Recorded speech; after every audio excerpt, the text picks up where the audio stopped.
اگر کوئی گناہ ہو جائے اس کا اشتہار مت لگاؤ. کھلے عام کھڑے ہو کے یہ نہیں کہو کہ بھائی میں نے یہ کیا، میں نے وہ کیا. وہ جو گناہ کیا ہے نا تو نے، بھلے زنا کیا ہو، شراب پی ہو، شاید اس کا اتنا اللہ اتنا مائنڈ نہ کرے ان گناہوں کو جتنا اس وقت وہ مائنڈ کرتا ہے جب تو پبلک کو بتاتا ہے. کیوں؟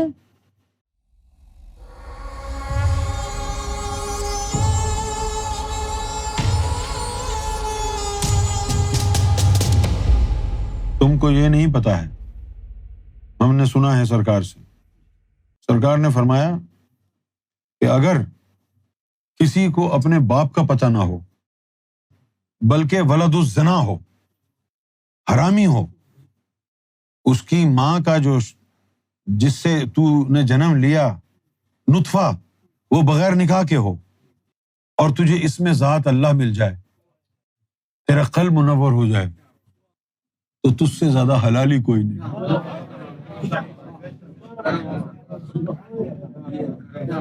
اور کوئی نور اللہ کا اس میں ذات یا رحمان یا رحیم تیرے قلب میں بس نہ سکے تو تجھ سے بڑا حرامی کوئی نہیں. حلالی اور حرامی کی پہچان اس سے ہے، جس کے قلب میں اللہ کا نور ہے، بھلے اس کا باپ ہی نہ ہو، اس سے بڑا کوئی حلالی نہیں. اور جس کے دل میں نور داخل نہیں ہوتا اس سے بڑا کوئی حرامی نہیں. اصل فارمولا یہ ہے. اچھا، تجھے اپنے بارے میں بڑا وہ ہے کہ بھئی میں تو بڑا گناہ گار ہوں، میں نے بڑے گناہ کیے ہیں، یہ کیا ہے وہ کیا ہے، جیسے ابھی اس لڑکے نے کہا مجھے ٹھیک ہے تو نے سب کچھ کر لیا. اگر اللہ تعالیٰ تجھ سے ناراض ہوتا نا تو ذاکر قلبی نہ بنتا. جب تیرے قلب میں اس میں ذات داخل ہو گیا، اللہ کی منظوری سے ہوا، تو جب اللہ تعالیٰ کسی کو اس میں ذات اس کے دل میں اتار دیتا ہے، پچھلے سارے گناہ دھو دیتا ہے. اچھا، ایک بات میں آپ کو بتاتا ہوں، بڑی پتے کی بات، تم لوگوں کی میرا خیال ہے کہ سمجھ میں آئے گی نہیں، لیکن میں پھر بھی بتاؤں گا ضرور. اگر کوئی گناہ ہو جائے اس کا اشتہار مت لگاؤ. کھلے عام کھڑے ہو کے یہ نہیں کہو کہ بھائی میں نے یہ کیا، میں نے وہ کیا. وہ جو گناہ کیا ہے نا تو نے، بھلے زنا کیا ہو، شراب پی ہو، شاید اس کا اتنا اللہ اتنا مائنڈ نہ کرے ان گناہوں کو جتنا اس وقت وہ مائنڈ کرتا ہے جب تو پبلک کو بتاتا ہے. کیوں؟ اللہ یہ کہتا ہے کہ جو تو نے گناہ کیا تھا وہ تیرے اور میرے بیچ میں ہوتا، کوئی دوسرا نہ جانتا، تو مجھے کیا ضرورت تھی سزا دینے کی. اب جب تو نے پبلک کو بھی بتا دیا ہے، اب تو پھر سزا لازم ہوگی کہ اگر تجھے نہیں دی تو پھر اس کو بھی نہیں دوں گا، اس کو بھی نہیں دوں گا. نظام درہم برہم. ایک صحابی تھا حضور کے دور میں، جب یہ ہجرت کر کے مکہ سے مدینہ چلے گئے تھے حضور کے ساتھ صحابی، تو وہاں پر مدینہ پہنچ کے رسول اللہ صلی اللہ علیہ وسلم نے آپس میں بھائی چارہ قائم کیا. جو مکے سے ہجرت کر کے مہاجرین مدینہ آئے تھے، کسی کے ساتھ جوڑ دیا کہ تو اس کے گھر رہے، تو اس کے گھر رہے، اس کے گھر. یہاں تک کہ اگر مدینے میں کوئی مسلمان ہے جس کی 2 بیویاں ہیں تو رسول اللہ نے کہا کہ ایک کو طلاق دے کے وہ جو مہاجر آیا ہے اس سے نکاح کرنے دے. یہاں تک ہوا. یہ وہ چیزیں ہیں جو رسول اللہ نے کرائی اسلام کو اسٹیبلش کرنے کے لیے.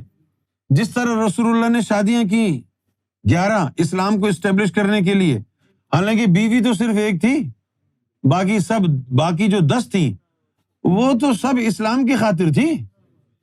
ورنہ اگر کسی کو بیویوں کا شوق ہو وہ ساری بیوائیں اکٹھی کرے گا کیا؟ بڑی بڑی عمر کی اٹھا کے لائے گا وہ. اسلام کی خاطر کی کہ مسلمان، یہ جو اسلام ہے یہ رائج. اب اس دور میں جب جہاد کے اوپر رسول اللہ جاتے تو کیا کرتے؟ اب جیسے ایک گھر میں انصار کے ساتھ ایک مہاجر کو اکٹھا کیا تو کرتے یہ رسول اللہ کہ اگر انصار کو جہاد پہ لے گئے ہیں تو وہ مہاجر کو کہتے کہ بھئی تم جو ہے اس کے اپنے بھائی کی بیوی بچوں کا خیال رکھنا. بھائی بنا دیا تھا نا کہ اس کو جہاد پہ لے جا رہے ہیں تو تم اس کے بچوں کا، اس کی بیوی کا خیال رکھنا. اسی طرح ایک مہاجر مکے سے ہجرت کر کے آیا ہوا، وہ انصار کا بھائی بنایا ہوا، وہ انصار حضور کے ساتھ جہاد پہ چلا گیا، اب وہ رہ گیا۔ ایک دن وہ جو انصار تھی اس کی وائف اس کے سامنے آئی، اس کے اوپر جو ہے شہوت طاری ہو گئی اس صحابی پر، اس نے ہاتھ پکڑ لیا اس خاتون کا، تو اس خاتون نے یہ کہا کہ شرم کر، حیا کر، میرا شوہر جس نے تجھے اپنا بھائی بنایا، امانت کے طور پر تیرے سامنے تجھ پر بھروسہ کر کے مجھے چھوڑ کے گیا یہاں، اور تو اپنے ہی بھائی کے مال پر ڈاکہ ڈال رہا ہے، شرم کر، حیا کر۔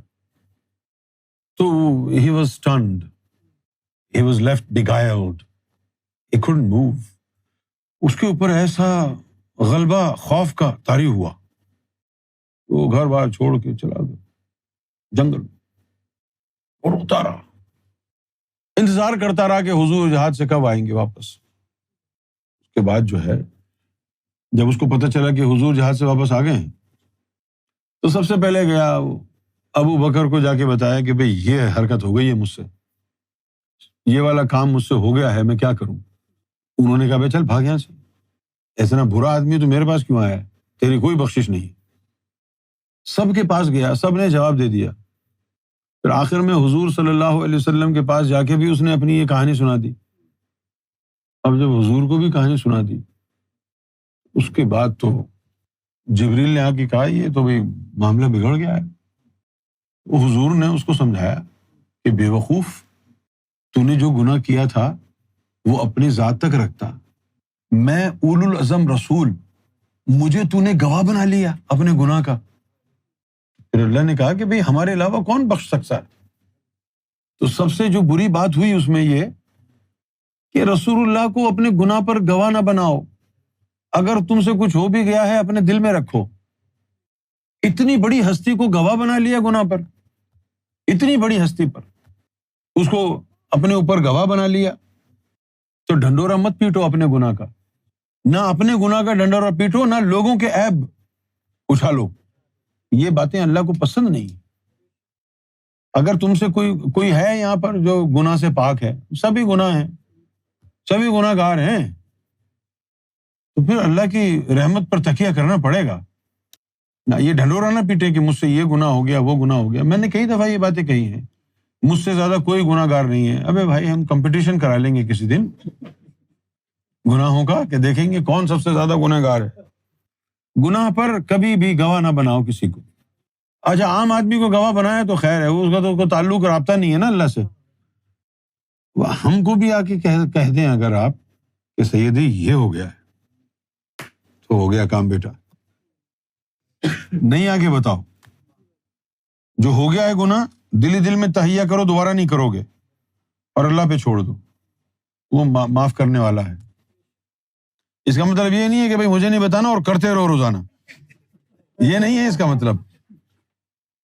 بھائی پورے جملے کہنے پڑتے ہیں ورنہ لوگ پکڑ لیتے ہیں باتیں کہ آپ نے تو کہا تھا ہمیں نہیں بتانا۔